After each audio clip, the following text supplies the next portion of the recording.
Hi everyone, welcome to another episode of Technologyglance.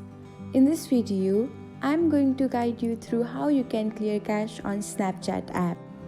Watch till the end and don't forget to subscribe to Technologyglance by hitting the subscribe button and press the bell icon so that you'll never miss another update. Without further ado, let's get started. First of all, open the Snapchat app on your device. Now, tap on your profile icon.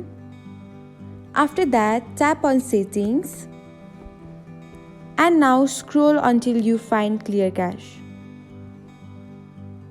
Then, tap on the Clear button